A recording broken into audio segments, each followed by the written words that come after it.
Shalom saudara pendengar saudara rohani yang dikasihi Tuhan Yesus Kristus. Selamat datang di Renungan Rohani malam hari ini. Selamat malam, saya berdoa agar saudara sehat selalu. Semoga Roh Kudus hadir di tengah kita saat ini.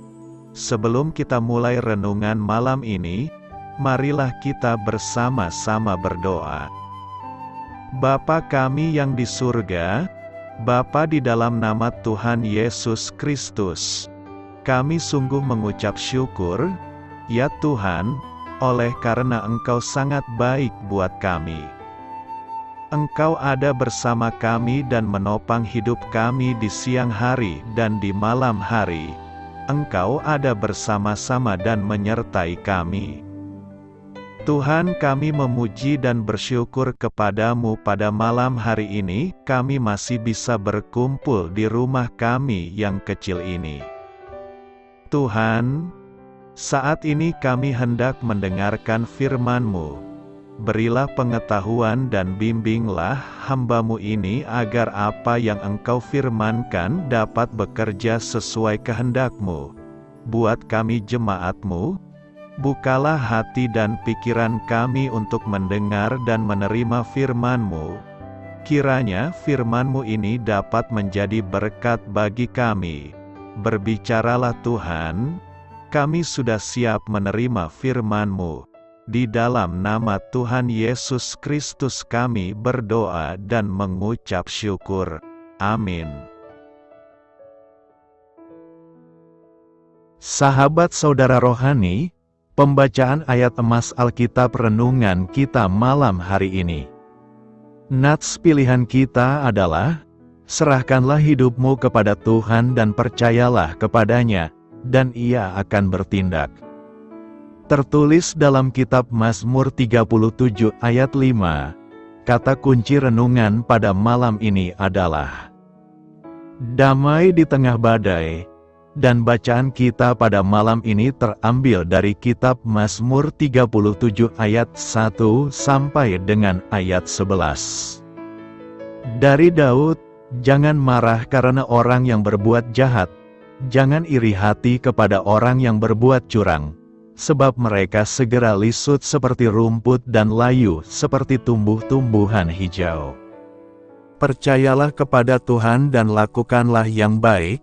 Diamlah di negeri dan berlakulah setia, dan bergembiralah karena Tuhan, maka Ia akan memberikan kepadamu apa yang diinginkan hatimu. Serahkanlah hidupmu kepada Tuhan dan percayalah kepadanya, dan Ia akan bertindak. Ia akan memunculkan kebenaranmu seperti terang, dan hakmu seperti siang. Berdiam dirilah di hadapan Tuhan dan nantikanlah Dia. Jangan marah karena orang yang berhasil dalam hidupnya, karena orang yang melakukan tipu daya. Berhentilah marah dan tinggalkanlah panas hati itu. Jangan marah, itu hanya membawa kepada kejahatan. Sebab orang-orang yang berbuat jahat akan dilenyapkan, tetapi orang-orang yang menanti-nantikan Tuhan akan mewarisi negeri. Karena sedikit waktu lagi, maka lenyaplah orang fasik. Jika engkau memperhatikan tempatnya, maka ia sudah tidak ada lagi. Tetapi orang-orang yang rendah hati akan mewarisi negeri dan bergembira karena kesejahteraan yang berlimpah-limpah. Terambil dari kitab Mazmur 37 ayat 1 sampai dengan ayat 11. Topik dari ayat emas renungan kita adalah, Allah dapat meredakan badai di sekitar Anda. Tetapi Dia lebih sering meredakan badai dalam diri Anda. Mari kita mulai renungan malam kita. Untuk memulai hal baik, serahkanlah segala sesuatu hanya kepada Tuhan. Mari kita mulai segmen kisah inspiratif. Tatkala terjadi badai yang menakutkan di samudera, sebuah kapal penumpang kecil terombang-ambing di tengah amukan angin ribut. Perabotan dan segala sesuatu yang dapat bergerak sudah diikat, dan para penumpang tidak diperbolehkan meninggalkan tempat tidur demi keselamatan mereka. kebanyakan penumpang berpikir bahwa kapal itu akan hancur. Kemudian, seorang penumpang yang ditugasi untuk mencari tahu apakah masih ada harapan untuk selamat mencoba mencari kapten kapal. Sambil berpegangan pada dinding dan tangga, ia berjalan menuju geladak kapal yang terombang-ambing oleh ombak. Lalu ketika mendekati ruang kemudi, ia melihat bahwa kapal sudah mendekati daratan meski harus melewati batu-batu karang yang tajam. Dan sang kapten tampak sedang berusaha keras mengarahkan kapal ke sebuah teluk tenang yang tampak di depan agar mereka selamat. Menyadari bahwa suaranya tak mungkin terdengar di antara deru angin dan ombak, sang kapten hanya memandang tanpa mengucapkan sepatah kata pun, lalu tersenyum. Dengan lega pria tadi kembali kepada para penumpang yang lain dan berkata, "Jangan khawatir. Semuanya baik-baik saja. Saya sudah melihat wajah si kapten kapal." Dan ia tersenyum. Manakala terpukul oleh ombak kehidupan, kita mungkin tergoda untuk menyerah pada keputusasaan. Namun jika kita mau melihat sang kapten yang berkuasa dan mempercayakan hidup kita kepadanya, kita akan menemukan damai di tengah badai. Kita dapat mempercayai Dia untuk membawa kita melewati badai kehidupan. Serahkan hidupmu kepada Tuhan. Mazmur 37 ayat 5 berkata, "Serahkanlah hidupmu kepada Tuhan dan percayalah kepadanya, dan Ia akan bertindak." Menyerahkan hidup kita kepada Tuhan berarti kita mengandalkan Tuhan, bukan mengandalkan diri kita sendiri. Daud tidak mengandalkan kekuatan dan kekuasaannya sebagai raja ketika ia menghadapi masalah. Daud yakin, hanya dengan berseru dan menyerahkan hidupnya kepada Allah, pasti ia akan mendapatkan pertolongan. Pengorbanan harus kita taruh di dalam tangan Tuhan, sekalipun nyawa taruhannya, karena kita tahu kemenangan tanpa peperangan tidak akan terjadi. Allah berkata peperangan itu bukanlah milik kita, namun Allah yang akan berperang menggantikan kita. Dengan menyerahkan hidup kita kepada Tuhan, maka kita akan melihat kuasa Allah bekerja dalam persoalan kita. Jiwa dan raga harus kita serahkan kepada Tuhan. Kekhawatiran itu dapat menyebabkan akibat buruk dalam hidup seseorang dan dapat menyebabkan kebungkukan. Amsal 12 ayat 25 berkata, "Kekhawatiran dalam hati membungkukan orang, tetapi perkataan yang baik menggembirakan dia." Pertanyaan kita sekarang adalah apa yang harus kita lakukan supaya Tuhan mau bertindak untuk mengatasi setiap persoalan kita. Pertama, serahkanlah hidupmu kepada Tuhan dan percayalah kepadanya. Pertolongan Tuhan terjadi bukan karena kita begitu banyak pengetahuan firman yang kita miliki, tetapi cukup dengan percaya dan tidak perlu banyak pertimbangan. Tuhan juga sanggup untuk melepaskan kita dari kebiasaan-kebiasaan buruk yang sering kita lakukan. Abraham sebagai nenek moyang bangsa Israel diluputkan oleh Allah. "Kepadamu nenek moyang kami percaya." Mereka percaya, dan Engkau meluputkan mereka. Ketika kita percaya kepada Tuhan, maka kita akan diluputkan dari hal-hal yang tidak diinginkan. Kedua, berdiam dirilah di hadapan Tuhan. Arti berdiam diri ialah berdoa dan menyembah Tuhan. Mencakup dua makna konotasi positif dan negatif. Jika berbicara konotasi negatif, berdiam diri adalah tidak berbuat jahat, atau jangan ada tindakan untuk berbuat jahat. Dengan kata lain, berdiam diri mengandung makna kita harus berhenti dari kemarahan dan emosi yang berlebihan. Apakah marah itu dilarang? Sehingga Alkitab perlu menuliskan dengan kata, "Jangan marah," sebab Yesus pun pernah marah dan ekspresi kemarahan yang ditunjukkannya pada saat itu boleh dikatakan merusak. Yesus menjungkir balikan meja-meja penukar-penukar uang dan bangku-bangku pedagang merpati. Tetapi mengapa Yesus bisa melakukannya dan seolah-olah kita memperbolehkan? Yesus marah, tidak ada kebencian di dalam dirinya, justru ada kasih sayang. Sehingga jika ia merusak sesuatu, dia tidak akan melukai hati orang. Dia mungkin kelihatan merusak, tetapi justru kemahakuasaan Allah dalam kemarahan Yesus itu menghadirkan pertobatan di dalam hati manusia. Kemarahan itu dapat menimbulkan dosa bagi manusia dan mulut kita bisa saja kelihatan berhenti marah. Tetapi belum tentu hati kita bisa menerima. Tuhan akan membuat hidup manusia berkemenangan dengan penggenapan janji-janjinya yang pasti. Janganlah pernah ragu akan kemahakuasaan Tuhan yang sanggup untuk menolong dan melepaskan kita dari segala belenggu-belenggu persoalan. Karena itu, serahkanlah hidupmu kepada Tuhan, maka Ia akan bertindak bagi kita. Percayalah kepada Tuhan.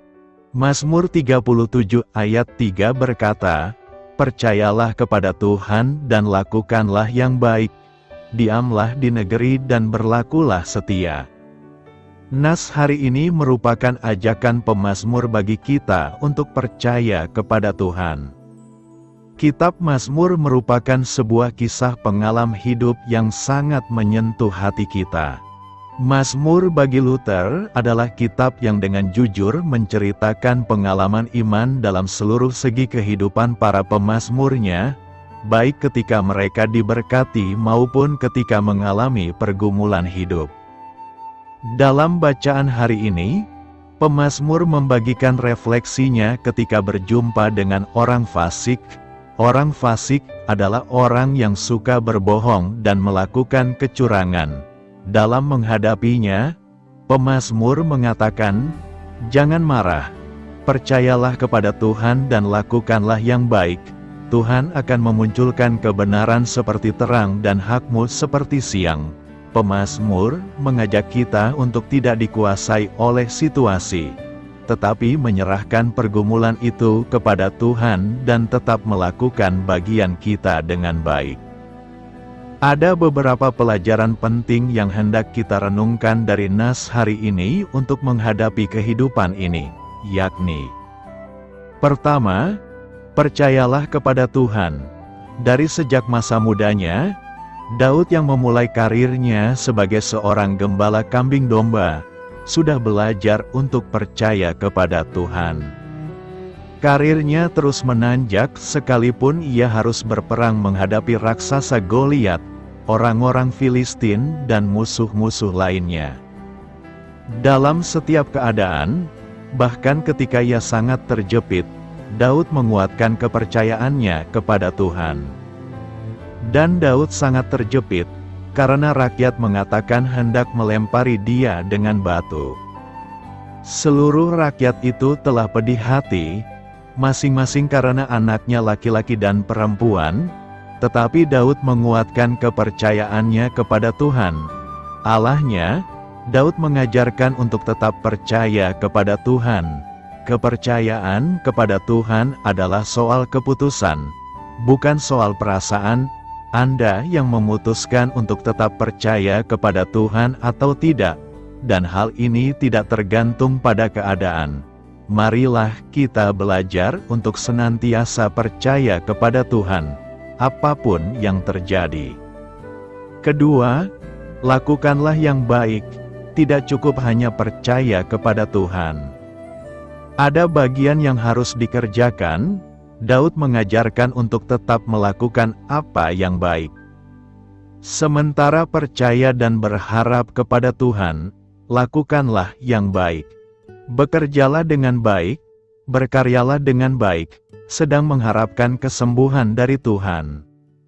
Lakukan hal yang baik untuk menunjang proses kesembuhan.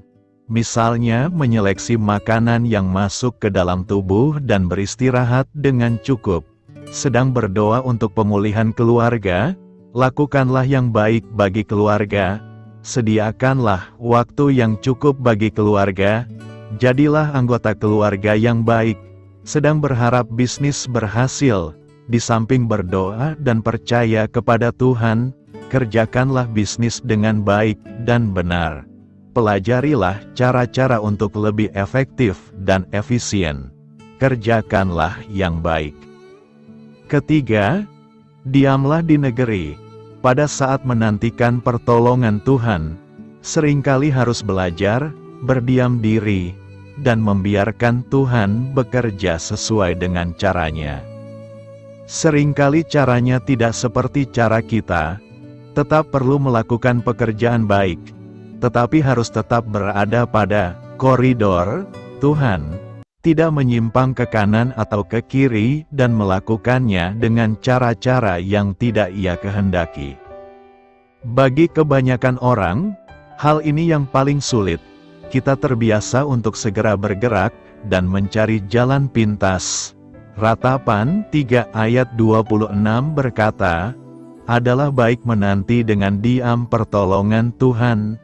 Mazmur 37 ayat 4 berkata, nantikanlah Tuhan dan tetap ikutilah jalannya, maka Ia akan mengangkat engkau untuk mewarisi negeri.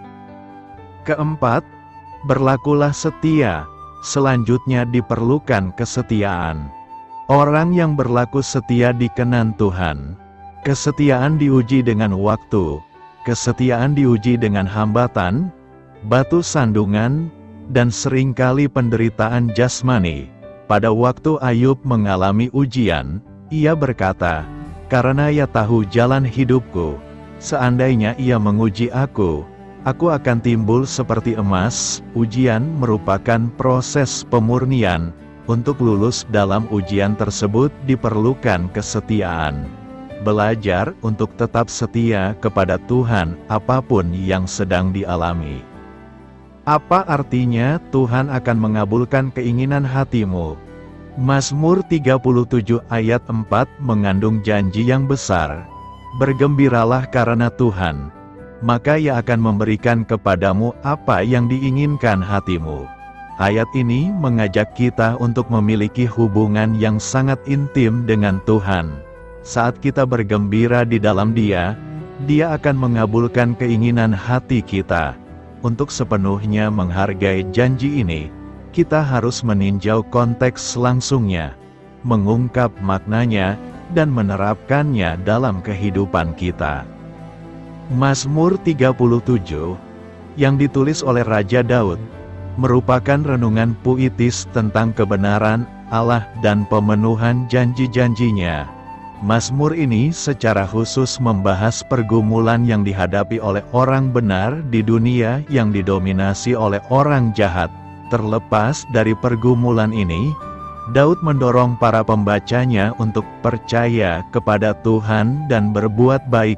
Dalam konteks inilah kita menemukan janji di ayat 4 bahwa Allah akan memberikan kepadamu apa yang diinginkan hatimu. Untuk memahami janji dalam Mazmur 37 ayat 4, pertama-tama kita harus mengkaji makna bersukacita akan Tuhan. Kata kegembiraan mencakup arti kegembiraan, kepuasan, dan kepuasan yang mendalam.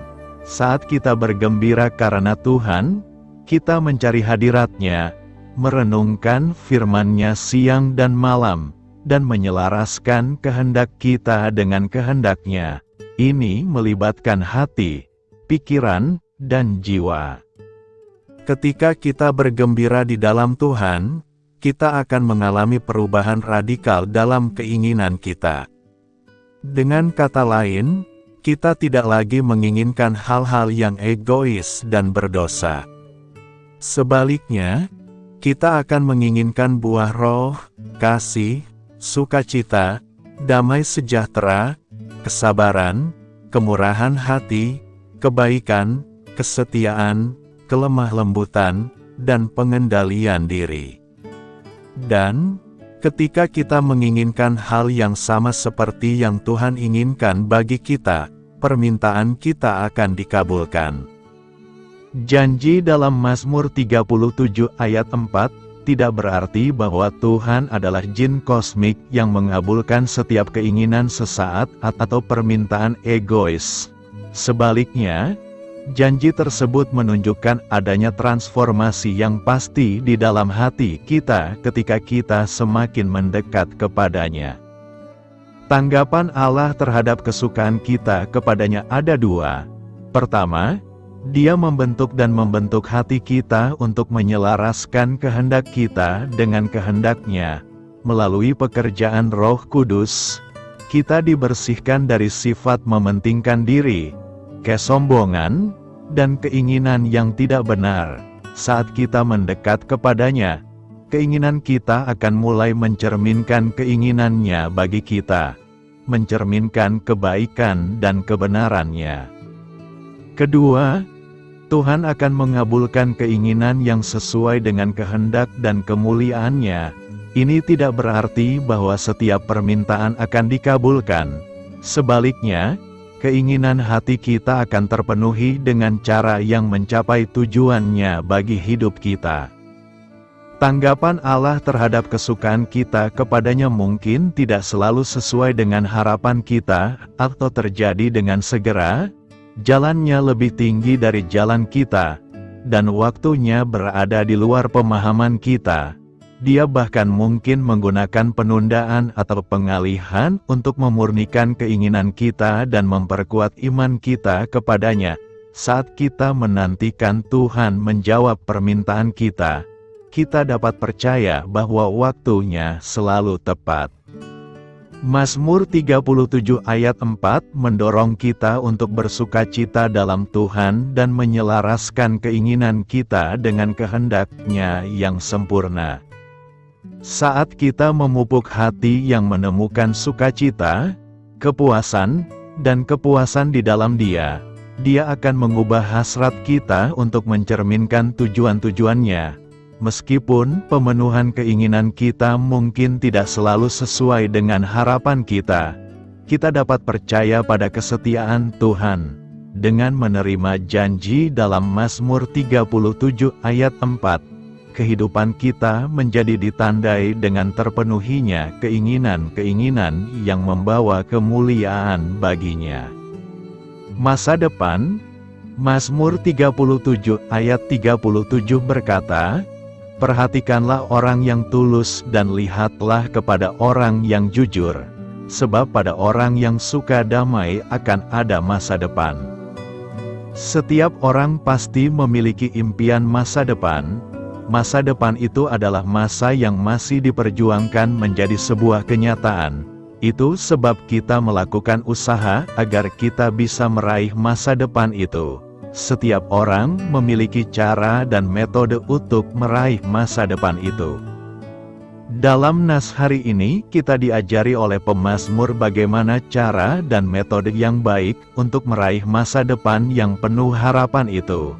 Setidaknya ada cara yang harus kita lakukan agar kita meraih masa depan kita dengan baik, yakni: pertama, kita harus menjadi orang yang tulus. Tulus ini adalah tidak memiliki kepura-puraan di dalam hatinya. Apa yang ada di dalam hatinya, itulah yang terlihat di luarnya. Ia tidak memiliki kepalsuan dan tidak munafik.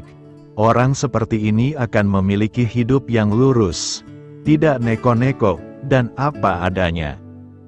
Tulus berarti sikap yang tidak mengutamakan kepentingan pribadi. Seseorang akan dianggap mempunyai sikap tulus jika ia mengerjakan kebaikan bagi sesama tanpa ada imbalan atau sesuatu yang diharapkan untuk kepentingan diri sendiri. Sedangkan orang yang tidak tulus akan selalu mengutamakan kepentingannya sendiri. Kepentingan pribadi yang kuat akan menjadikan seseorang egois dan ingin menang sendiri. Keegoisan akan menabrak banyak hal, termasuk tidak menghormati kepentingan umum. Kedua, kita harus menjadi orang yang jujur. Jujur berarti berani bertindak sesuai dengan yang seharusnya.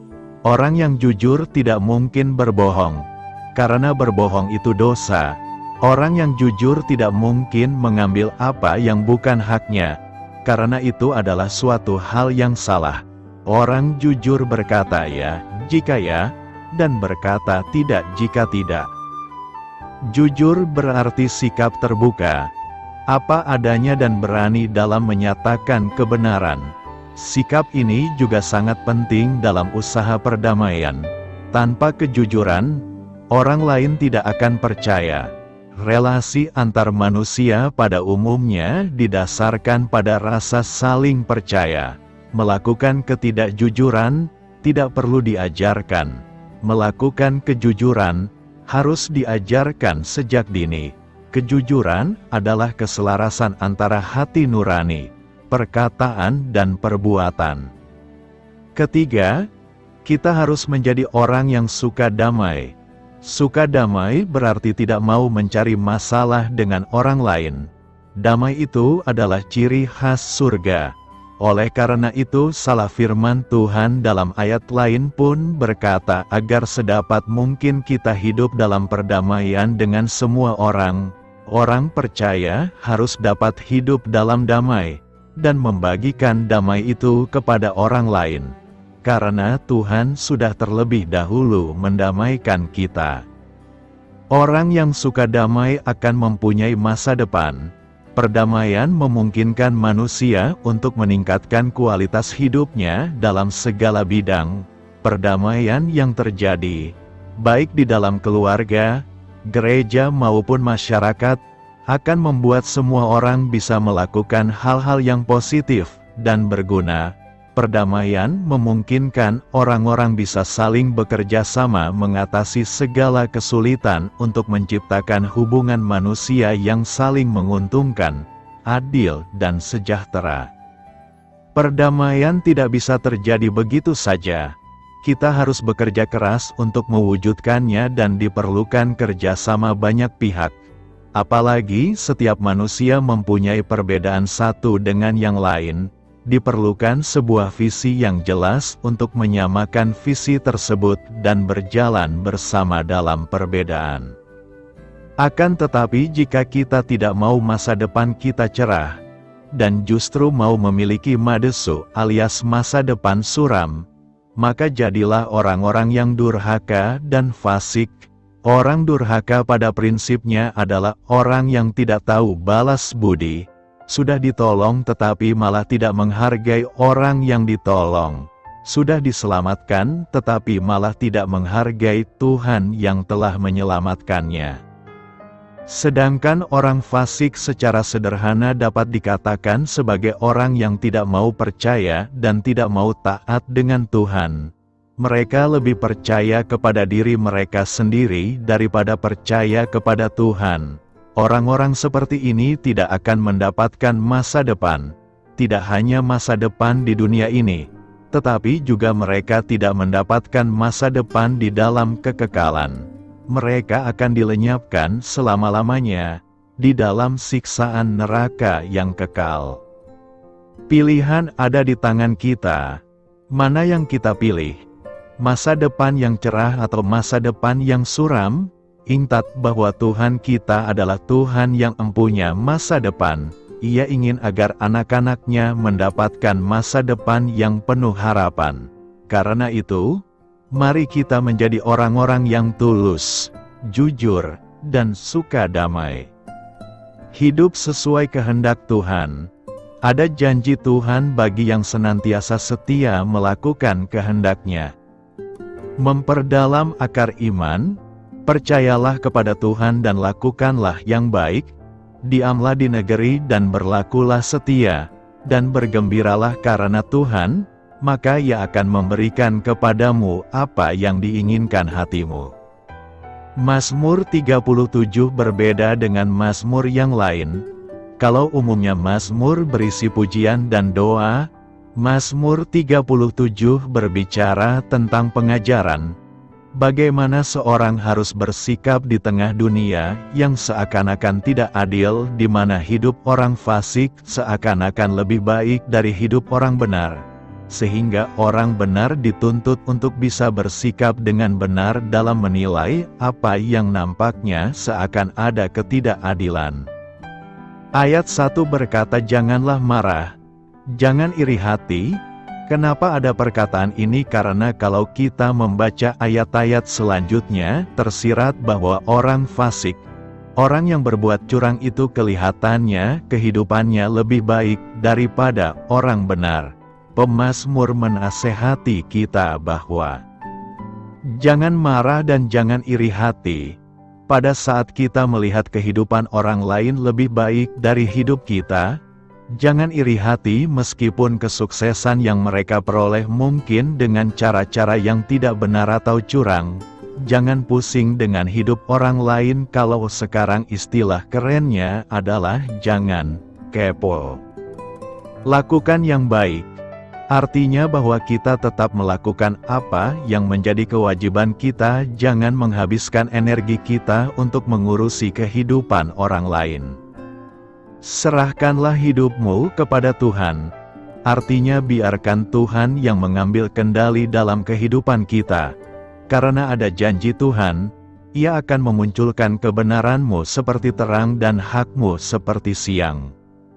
Renungan hari ini mengingatkan kita bahwa hidup kita sebagai orang percaya untuk hidup sesuai dengan kehendak Tuhan di tengah kehidupan dunia yang penuh dengan hal-hal yang bertentangan dengan kehendak Tuhan.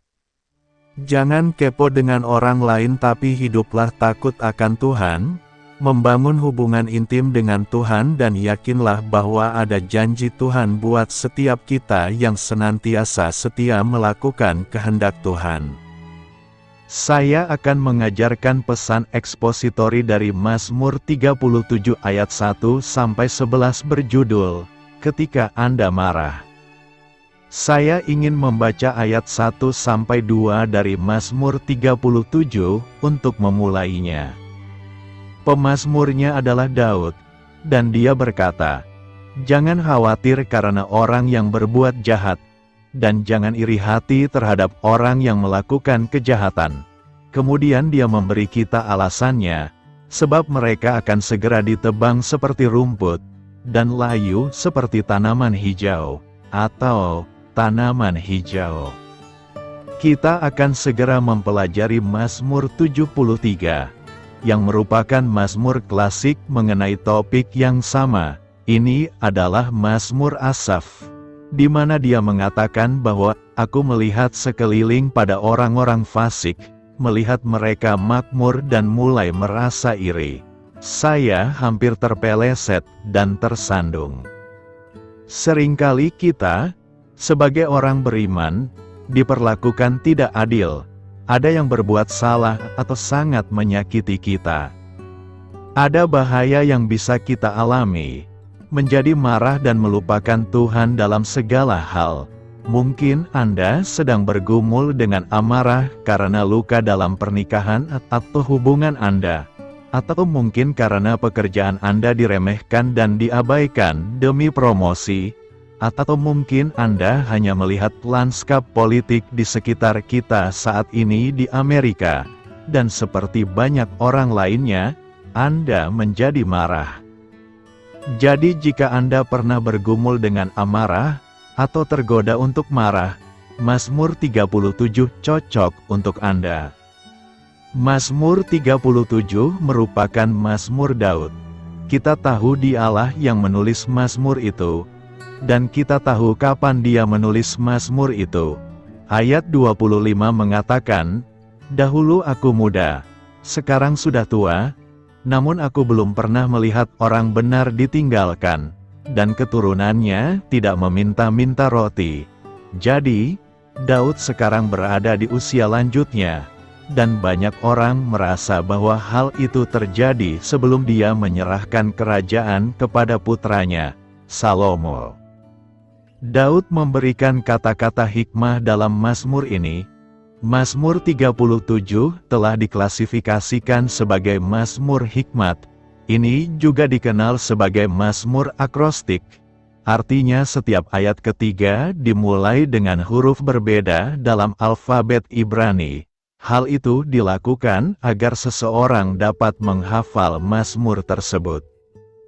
Dan Mazmur ini juga mirip dengan sebuah peribahasa. Dalam Mazmur ini, Daud tidak berbicara kepada Tuhan. Dia tidak memuji Tuhan dan dia tidak berdoa kepada Tuhan. Dia memberi kita kebijaksanaan. Itu sebabnya beberapa ahli percaya bahwa Daud, di usia tuanya, sedang duduk bersama putranya, Salomo, dan memberinya kata-kata bijak yang praktis.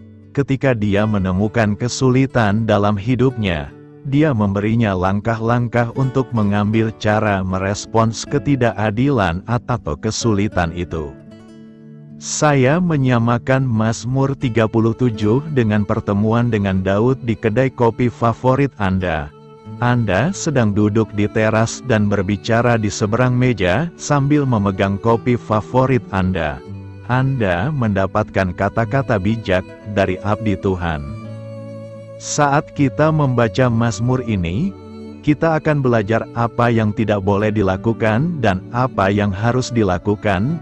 Mazmur ini sederhana, namun memiliki makna yang mendalam.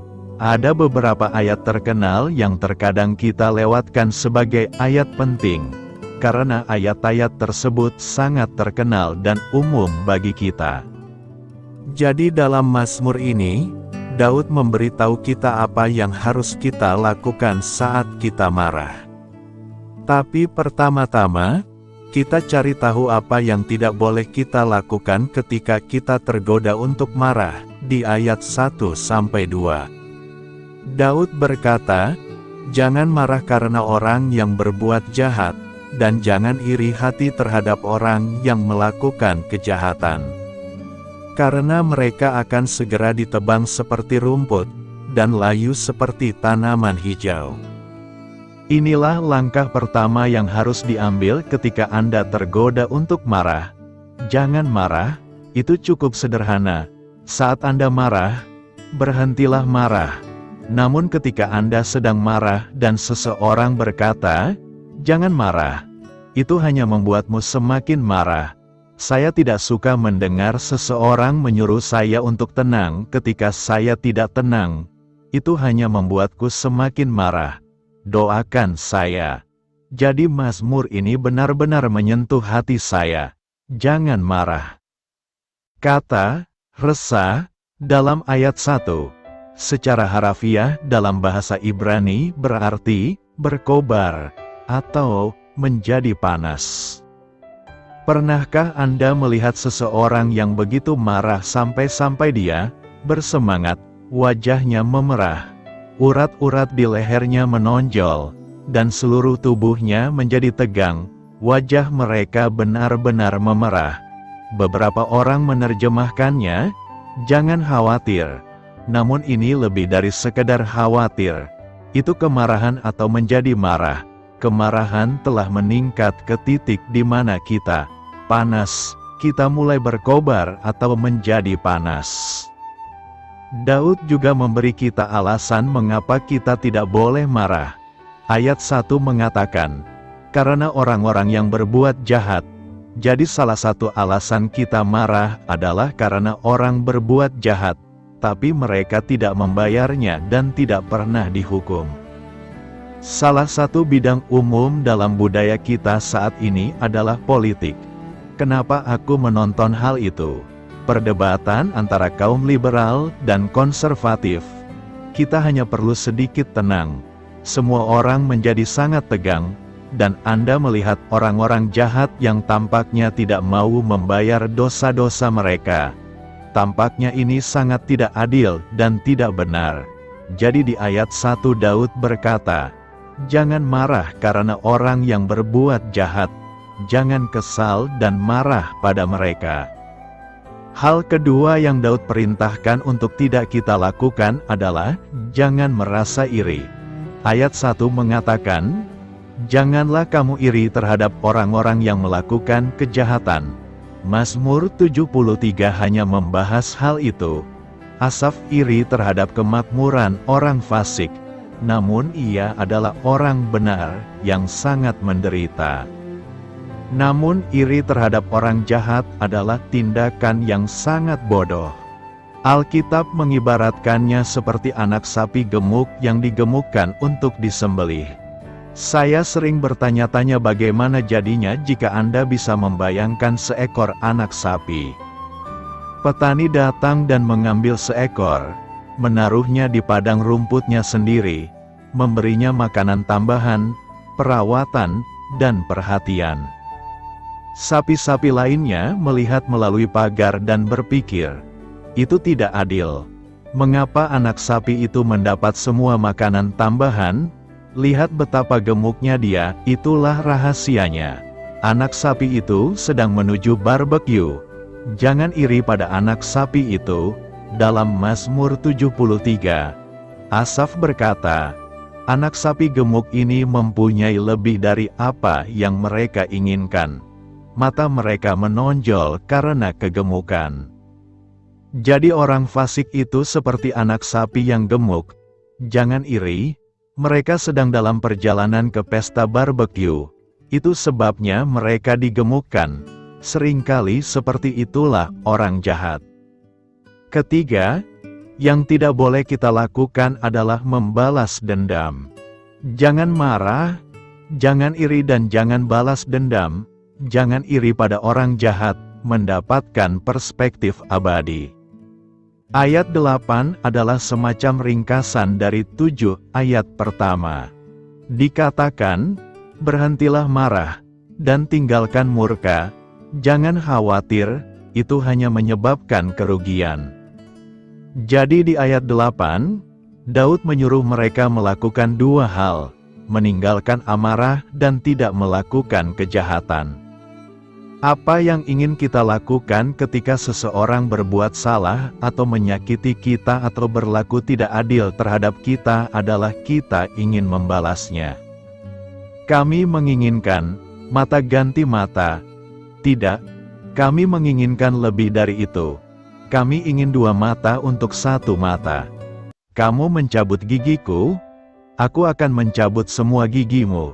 Namun Tuhan berkata, pembalasan adalah milikku, saya akan membayarnya kembali. Daud sebenarnya memberi kita alasan lengkapnya di ayat 2. Sebab mereka akan segera ditebang seperti rumput dan layu seperti tanaman hijau. Maka Daud berkata, jangan marah karena orang yang berbuat jahat, dan jangan iri hati terhadap orang yang melakukan kejahatan. Mengapa? Sebab mereka akan segera ditebang seperti rumput, dan layu seperti tanaman hijau. Gambaran di sini adalah transendensi dan bahwa mereka mudah rusak. Kami melihat ini di California Selatan. Kami baru saja menerima hujan, dan itu merupakan berkah. Rerumputannya hijau. Tapi untuk berapa lama, nikmatilah hijaunya rerumputan selagi bisa. Karena sebentar lagi ia akan layu dan hilang. Jadi orang fasik itu seperti rumput hijau yang ada sekarang, tetapi esoknya hilang. Ayat 9 mengatakan, sebab orang-orang yang berbuat jahat akan dilenyapkan. Inilah alasan mengapa kita tidak boleh marah dan mengambil tindakan sendiri. Namun perbedaannya terdapat pada ayat 9-11 berkata, tetapi siapa yang menantikan Tuhan, merekalah yang akan memiliki bumi. Sebab hanya tinggal sedikit waktu lagi dan orang fasik tidak akan ada lagi. Carilah tempatnya dengan teliti, tetapi ia tidak akan ada lagi. Tetapi orang-orang yang lemah lembut akan mewarisi bumi dan bergembira karena kesejahteraan yang limpah. Orang yang lemah lembut akan memiliki bumi, mungkin sudah tidak asing lagi bagi Anda. Yesus berkata dalam sabda bahagia di awal khotbahnya di bukit dalam Matius 5 ayat 5, berbahagialah orang yang lemah lembut, karena mereka akan memiliki bumi. Yesus sebenarnya mengutip Mazmur 37 ayat 9. Dia mencontohkan hal itu dalam kehidupannya sendiri. Ketika dia tergantung di kayu salib dan disalibkan, apa yang dia lakukan? Petrus berkata, ketika ia dicerca, ia tidak membalasnya dengan celaan. Yesus berkata, Bapa, ampunilah mereka, karena mereka tidak tahu apa yang mereka lakukan. Jika saya berada di kayu salib, saya akan meludahi mereka kembali. Saya akan berkata, tunggu saja sampai saya datang kembali pada kedatangan kedua saya. Kamu akan mendapatkan milikmu. Sebaliknya, Yesus berdoa, Bapa, ampunilah mereka, karena mereka tidak tahu apa yang mereka lakukan. Jadi ketika Yesus berkata, berbahagialah orang yang lemah lembut, karena mereka akan memiliki bumi.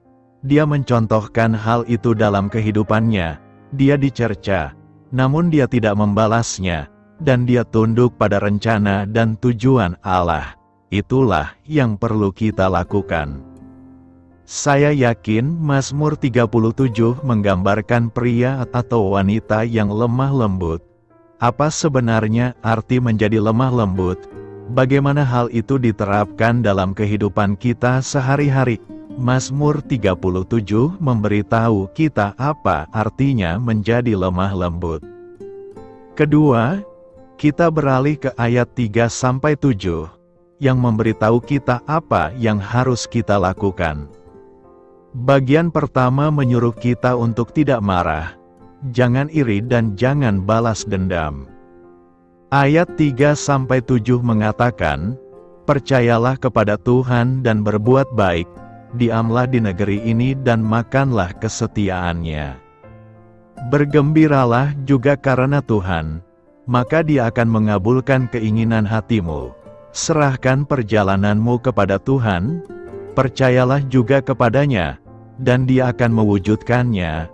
Dia akan memunculkan kebenaranmu seperti cahaya dan keadilanmu seperti siang hari. Beristirahatlah di dalam Tuhan, dan nantikanlah Dia dengan sabar. Jangan khawatir, jangan sampai panas dan jangan sampai mendidih, karena Dia yang berhasil dalam jalannya, karena orang yang mewujudkan tipu muslihat. Jadi obat penawar kemarahan dan iri hati adalah dengan memandang kepada Tuhan. Prinsip utama dalam bagian ini adalah yang paling penting, yaitu ketika Anda tergoda untuk marah, khawatir, atau resah, arahkan pandangan Anda kepada Yesus. Mengutip sebuah himne lama yang familiar. Arahkan pandanganmu kepada Yesus. Pandanglah wajahnya yang menakjubkan, dan hal-hal di bumi akan menjadi semakin redup, dalam terang kemuliaan dan kasih karunia-Nya. Saya menyukai lagu itu. Seberapa sering kita perlu mengingatkan diri kita sendiri. Terkadang ada baiknya untuk berbicara pada diri sendiri, dan katakan pada diri sendiri, pandanglah Yesus, percayalah pada Yesus. Harapan pada Yesus. Alihkan pandanganmu dari masalahnya. Daud memberi kita resep untuk hidup, dan saya percaya 4 langkah atau tindakan yang perlu kita ambil, yang diuraikan dalam Mazmur ini, akan berhasil bagi siapa saja yang mengikutinya. Saat Anda marah, langkah nomor 1 adalah percaya kepada Tuhan. Ayat 3 mengatakan, percayalah kepada Tuhan dan berbuat baik, diamlah di negeri ini dan makanlah kesetiaannya. Jadi masalahnya adalah kita melihat hal yang salah, kita melihat masalahnya, kita melihat orang-orangnya, kita melihat keadaan kita melihat kesehatan kita melihat keuangan kita. Sebaliknya, kita perlu fokus pada Tuhan. David mengatakan bahwa daripada terus memikirkan ketidakadilan dan membiarkan kemarahan Anda berkobar, Anda perlu mengalihkan perhatian Anda kepada Tuhan. Apa artinya? Percaya kepada Tuhan, itu berarti menaruh imanmu kepadanya. Keyakinan Anda bukan pada pemerintah, pada kekuatan atau kebijaksanaan Anda sendiri, atau pada keuangan Anda. Banyak orang mempercayai rekening bank mereka. Mereka perlu percaya kepada Tuhan. Iman kami, kepercayaan kami, pengharapan kami ada pada Tuhan. kita tahu bahwa Dia tidak akan mengecewakan kita, jadi saya tidak khawatir. Tapi saya percaya. Tapi saat aku resah, aku tidak percaya. Iman dan ketakutan adalah dua hal yang saling eksklusif. Jika Anda panik, resah, dan marah, itu bukanlah contoh mempercayai Tuhan. Jadi langkah pertama adalah percaya. Inilah hakikat kehidupan Kristiani, bagaimana kehidupan Kristen dimulai. Dengan iman kepada Yesus Kristus sebagai Tuhan dan Juru Selamat Anda. Anda berpaling dari dosa Anda dan mempercayai Dia, dan hanya Dia saja. Anda tidak percaya pada baptisan Anda, tidak pada perbuatan baik Anda atau perbuatan baik Anda, tidak pada kehadiran di gereja, tidak pada reformasi diri Anda sendiri. Tapi Anda hanya percaya pada Kristus saja. Saya tidak membawa apapun di tangan saya, hanya pada salib-Mu aku berpegang teguh. Jika Anda percaya pada hal lain selain Yesus Kristus, kepercayaan Anda salah. Dan begitu Anda menjadi anak Tuhan, Anda hidup karena iman dan bukan karena penglihatan. Jika Anda resah atau panik, Anda tidak mempercayai Tuhan dan berjalan dengan iman. Jika Anda tidak hidup dengan iman, Anda hidup dengan melihat. Jadi langkah pertama adalah belajar hidup dengan iman. Alkitab berkata, orang benar akan hidup karena iman. Begitulah cara kita berjalan bersama Tuhan dan bertumbuh bersama Tuhan. Dengan iman kita membaca firman Tuhan, kita menerimanya dan menaatinya. Ayat 3 juga mengatakan, dan berbuat baik. Jadi kita perlu percaya kepada Tuhan dan berbuat baik. Namun yang ingin kami lakukan adalah percaya kepada Tuhan dan kemudian membalas mereka. Kita ingin percaya kepada Tuhan dan mungkin mulai berbohong tentang mereka. Kami ingin membalas mereka. Jadi itu adalah kepercayaan dan ketaatan. Ada sebuah himne yang berbunyi, percaya dan taat, karena tidak ada cara lain untuk berbahagia di dalam Yesus, selain percaya dan taat. Sungguh himne yang bagus. Namun sejak saya masih kecil dan mempelajari himne itu, saya tidak pernah melupakan kebenarannya. Inilah kehidupan Kristen, mempercayai Dia dan menaati Dia. Bahkan ketika saya tidak mengerti dan tidak dapat melihat, saya percaya kepadanya dan menaatinya. Tidak ada cara lain untuk berbahagia di dalam Yesus, selain percaya dan taat. Itulah yang ayat 3 perintahkan untuk kita lakukan. Masing-masing perintah ini, dalam ayat 3-7, menjanjikan suatu berkat. Ayat 3 mengatakan, tinggallah di negeri ini dan makanlah kesetiaannya. Bagi Israel, tidak ada yang lebih penting daripada berada di tanah air Anda. Itu adalah tanah perjanjian.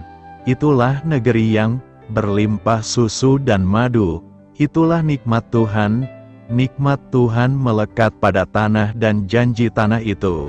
Sungguh sebuah berkah. Jadi ketika bangsa itu taat, percaya dan berjalan bersama Allah, mereka akan makan lemak dan buah-buahan negeri itu serta berkat-berkat negeri itu. Aku percaya dengan sepenuh hati, karena Tuhan setia, Dia tidak akan mengecewakanmu. Jika Anda percaya kepadanya dan menaruh pengharapan Anda kepadanya, Dia tidak akan mengecewakan Anda. Kita mungkin mengecewakan Dia, tapi Dia tidak akan mengecewakan kita. Jadi kita bisa mempercayai Dia, bahkan di malam tergelap jiwa kita. Langkah kedua yang perlu kita ambil, di ayat 4, adalah bergembira di dalam Tuhan. Hal ini tumbuh dari kepercayaan kita kepadanya. Ketika kita percaya kepada Tuhan, itu berarti kita menaruh sukacita kita kepadanya. Bergembiralah juga karena Tuhan, niscaya Dia akan mengabulkan keinginan hatimu. Ini adalah langkah-langkah sederhana yang dapat kita lakukan setiap hari. Setiap hari kita dapat mempercayai Dia dan melakukan hal yang benar, dan setiap hari kita dapat bergembira di dalam Dia. Ada bahaya besar jika salah menafsirkan ayat 4. Ini adalah ayat yang bersifat magnet kulkas. Itu bukan pernyataan teologis. Ini adalah salah satu ayat yang sering kita simpan di lemari es. Kita suka mengutipnya, namun disalahartikan. Hal ini telah disalahartikan dengan mengatakan bahwa jika saya seorang Kristen dan mengasihi Tuhan serta bersuka dalam Tuhan, Dia akan memberikan apapun yang saya inginkan. Rumah pantai yang saya lihat kemarin, saya mengklaimnya dalam nama Yesus. Dan untuk menambahkan sedikit penekanan, saya melakukan pawai Jericho mengelilinginya. Mobil yang saya lihat kemarin, itu milik saya dalam nama Yesus. Mungkin Anda belum menikah, dan Anda mengklaim seorang wanita sebagai istri Anda. Mungkin Anda melakukan gerakan Jericho di sekelilingnya. Ini menyedihkan. Namun orang-orang mempunyai gagasan bahwa jika mereka bergembira karena Tuhan, Dia akan mengabulkan keinginan hati mereka. Itu tidak berarti Anda akan mendapatkan apapun yang Anda inginkan. Tapi inilah maksudnya, saya suka ini, saya percaya jika Tuhan adalah keridaan Anda, maka kata, kegembiraan, berarti Anda berkenan kepada Tuhan. Artinya segala kesenanganmu ada padanya dan mengenalnya. Jadi jika Anda tidak mendapatkan rumah, tidak mendapatkan mobil, dan tidak mendapatkan pasangan yang Anda inginkan, penghasilan yang Anda inginkan, dan anak yang Anda inginkan, kesenangan Anda adalah Tuhan, Anda memiliki Tuhan, apalagi yang kamu butuhkan. Ingat Mazmur 23, Tuhan adalah gembalaku, aku tidak akan mau. Itu berarti saya memiliki semua yang saya butuhkan. Maka segala kesenangan dan kegembiraanmu ada pada Tuhan. Dan ketika kamu bergembira karena Tuhan, berdasarkan ayat ini, Dia menaruh keinginannya dalam hatimu. Pada saat itulah, dan hanya setelah itu, engkau dapat dengan jujur mengatakan, aku mempunyai semua keinginan hatiku. Karena keinginan hatimu adalah Tuhan. Anda bergembira di dalam Dia. Dia nomor satu. Kenikmatanmu ada padanya.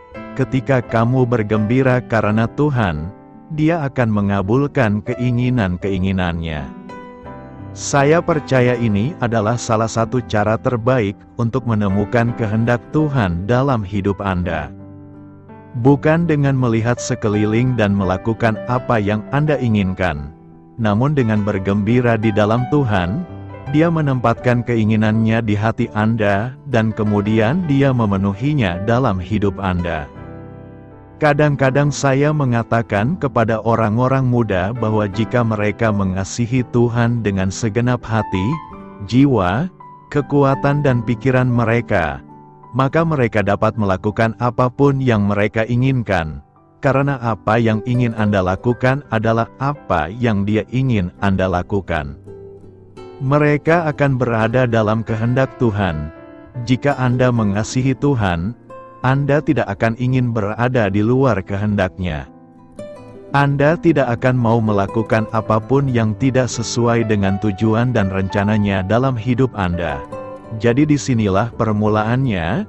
Anda percaya Tuhan akan menyelamatkan Anda, menjaga Anda, membimbing Anda, dan kemudian Anda bergembira di dalam Dia dan menjadikan Dia kesenangan dan kegembiraan Anda. Seringkali ketika saya menasihati orang yang sedang bergumul, saya selalu membawa mereka ke Mazmur ini. Apakah Anda mempercayai Tuhan? Apakah Anda bergembira karena Tuhan? Jika Anda melakukannya, Dia akan memberikan keinginan hati Anda. Tuhan menaruh keinginan itu di hati Anda. Langkah ketiga yang perlu Anda lakukan ada pada ayat 5-6. Anda tidak hanya perlu mempercayai Tuhan dan bergembira di dalam Tuhan, namun Anda juga perlu menyerahkan perjalanan Anda kepada Tuhan. Ayat 5 mengatakan, "Serahkanlah jalanmu kepada Tuhan, percayalah juga kepadanya, maka Dia akan mewujudkannya." Dalam puisi Ibrani, berkomitmen dan percaya adalah istilah sinonim. Dia akan memunculkan kebenaranmu seperti terang, itulah janjinya, dan keadilanmu seperti siang hari. Dengan kata lain, Tuhan akan membenarkan Anda. Jika Anda menaruh kepercayaan Anda kepadanya dan Anda menyerahkan jalan Anda kepadanya, Tuhan akan membenarkan Anda. Apa artinya menyerahkan jalanmu kepada Tuhan? Kata berkomitmen berarti berguling. Idenya adalah untuk mengambil sebuah batu besar atau beban dan menggulingkannya ke atas Tuhan. Inilah yang Petrus katakan dalam 1 Petrus 5 ayat 7, di mana dia berkata, "Serahkan segala kekhawatiranmu kepadanya, karena Dialah yang memelihara kamu." Artinya, menyerahkan urusanmu kepada Tuhan atau menyerahkannya pada Tuhan. Jadi yang dia maksudkan adalah membiarkan Tuhan menuntun langkahmu, pikiranmu, pernikahanmu, anak-anakmu, masa lajangmu, duka citamu, kehilanganmu, rasa sakitmu, penyakitmu, kesehatanmu. Serahkan semuanya ke dalam tangan Tuhan. Bangun setiap pagi dan berkata, "Tuhan, aku milik-Mu, hari ini milik-Mu. Aku memberimu hariku, bimbing aku dan arahkan aku, miliki keinginan-Mu. Tuhan, ke arah manapun Engkau ingin aku pergi, itu ada di tangan-Mu." Anda menyerahkan jalan Anda kepada Tuhan. Anda membiarkan Tuhan memilih kesedihan dan kegembiraan Anda. Hidup tidak selalu cerah. Jika hidup selalu cerah, hidup kita akan berubah menjadi gurun. Kesedihan pasti datang dalam setiap kehidupan, karena Tuhan ingin menghasilkan buah dalam hidup kita. Dia ingin mengembangkan karakter, jadi di masa-masa sulit, Anda perlu mengatakan, "Tuhan, saya tidak mengerti mengapa saya berada di rumah sakit sekarang. Saya tidak mengerti mengapa orang tua saya sakit parah. Saya tidak mengerti mengapa istri saya menderita begitu. Tapi Tuhan, aku menyerahkannya kepadamu. Aku menggulingkannya padamu. Aku menyerahkannya ke tangan-Mu."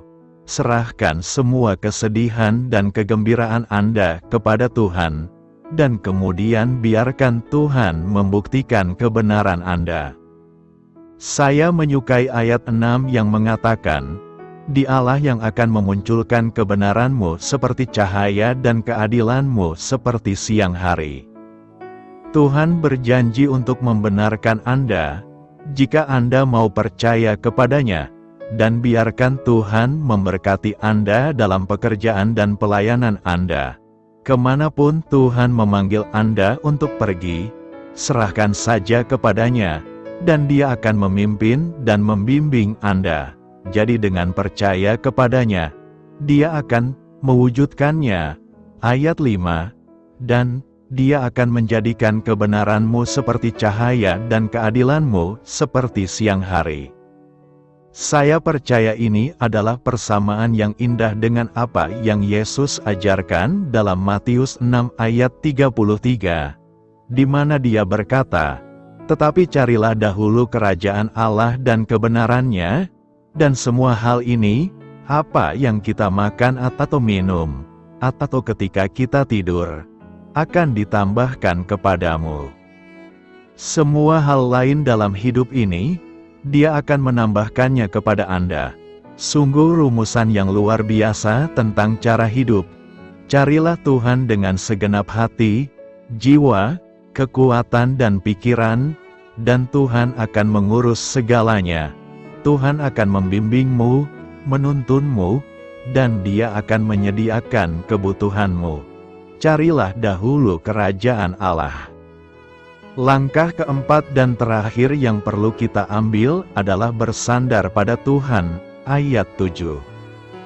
Kita percaya kepada Tuhan, kita bergembira di dalam Tuhan, kita menyerahkan jalan kita kepada Tuhan dan kita beristirahat di dalam Tuhan, dan dengan sabar menantikan kedatangan Tuhan. Dia, sekali lagi, ini adalah suatu bentuk puisi Ibrani, yang mengatakan hal yang sama dengan cara yang berbeda. Kamu beristirahat di dalam Tuhan, dan kamu menantikan Tuhan, ketika engkau sedang beristirahat dan menunggu, dan tidak merasa khawatir. Dia berkata bahwa Dia akan menjagamu dan menyediakan kebutuhanmu. Perhatikanlah langkah-langkah yang harus dilakukan.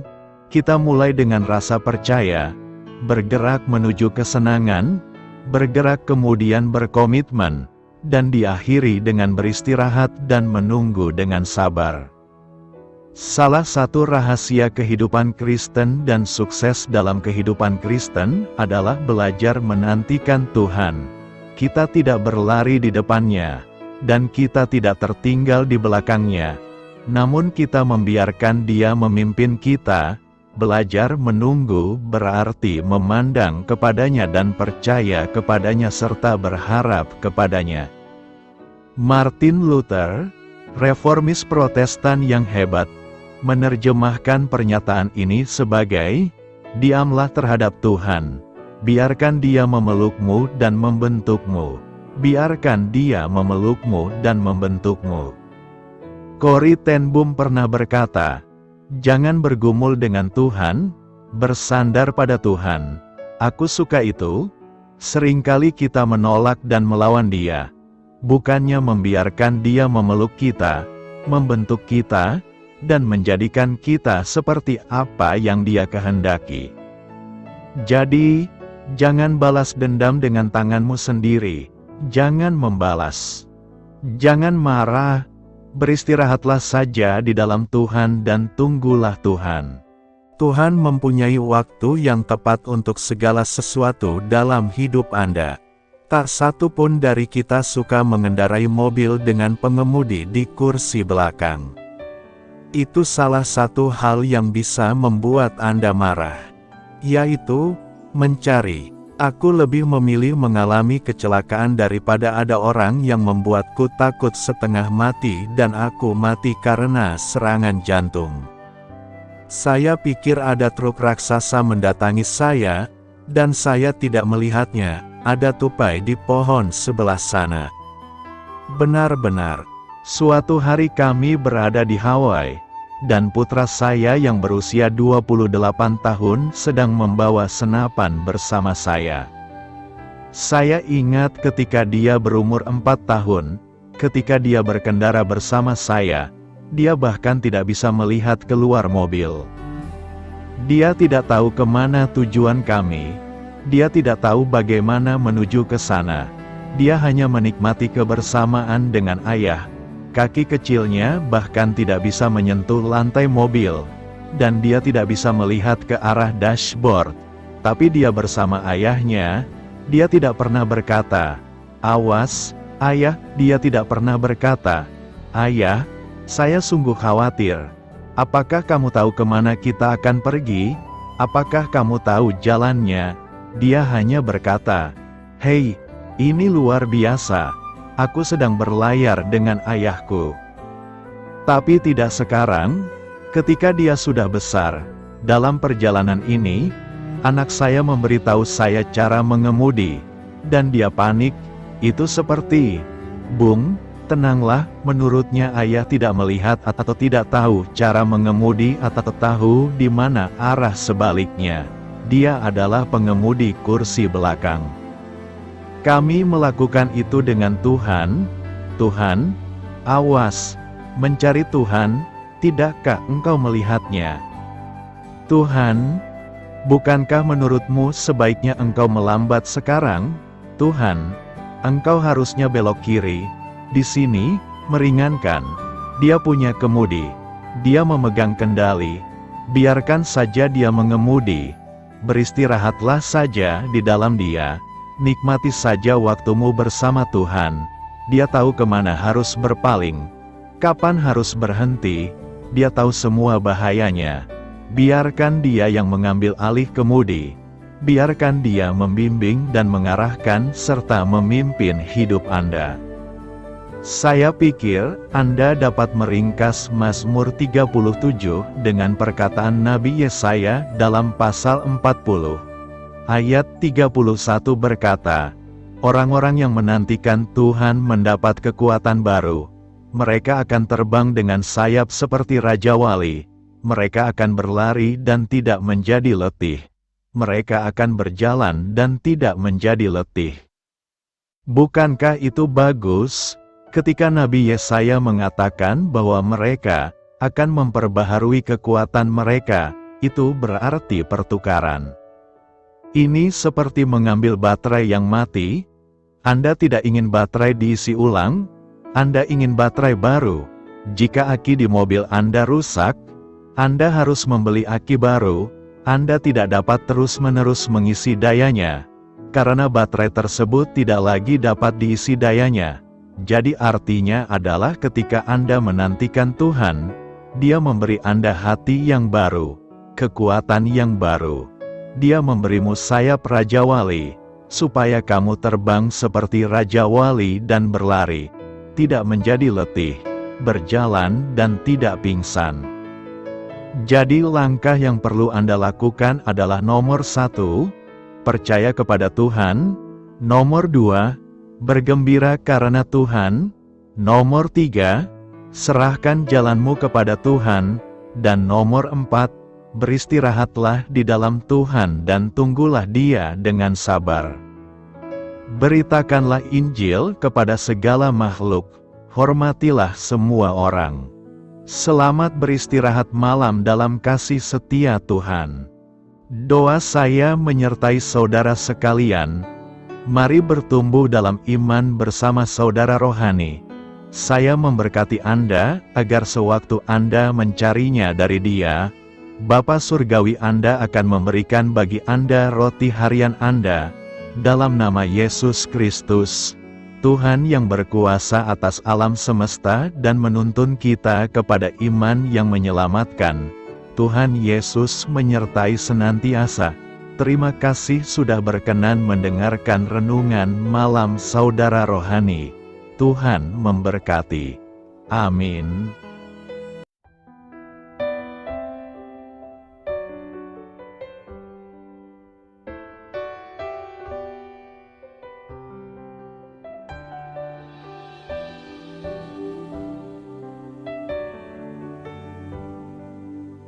Marilah kita renungkan, sahabat saudara rohani, demikianlah renungan firman Tuhan malam hari ini. Semoga menjadi berkat di dalam hidup kita dan menjadikan kita pribadi yang lebih baik. Sebelum kita beristirahat pada malam hari ini, marilah kita berdoa. Bapa kami yang di surga, Bapa di dalam nama Tuhan Yesus Kristus, kami sungguh mengucap syukur, ya Tuhan, oleh karena Engkau sangat baik buat kami. Engkau ada bersama kami dan menopang hidup kami di siang hari dan di malam hari. Engkau ada bersama-sama dan menyertai kami, ya Tuhan Yesus.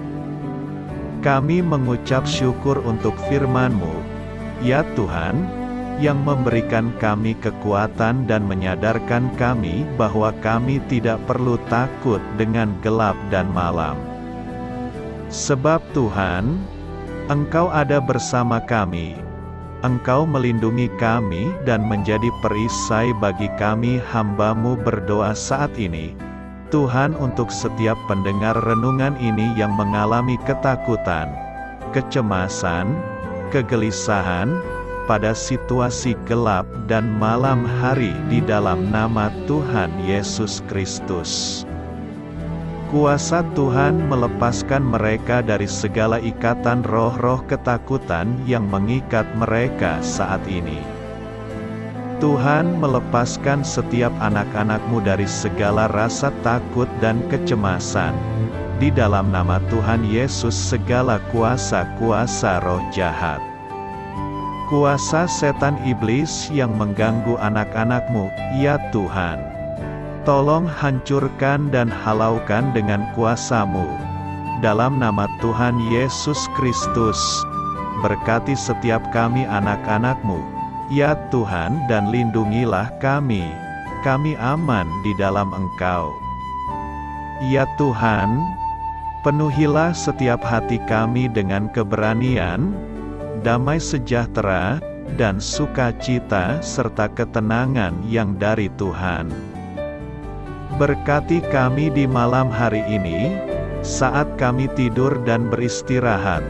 Kuasa-Mu, ya Tuhan, menaungi setiap kami, memberkati dan melindungi kami.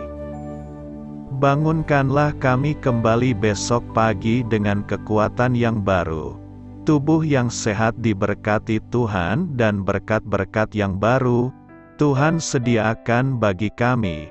Terima kasih, ya Tuhan, kami sungguh mengucap syukur untuk firman-Mu yang menguatkan kami. Dalam nama Tuhan Yesus Kristus Juru Selamat kami, Bapa kami yang baik, kami mengucap syukur dan berdoa haleluya. Amin. Biarlah firman Tuhan menjadi pengingat untuk kita semua, bahwa tuntunan dari Roh Kudus akan selalu memberi jalan keluar bagi setiap permasalahan hidup kita, dan memberi kedamaian di hati kita. Amin. Sampai jumpa di renungan malam saudara rohani berikutnya.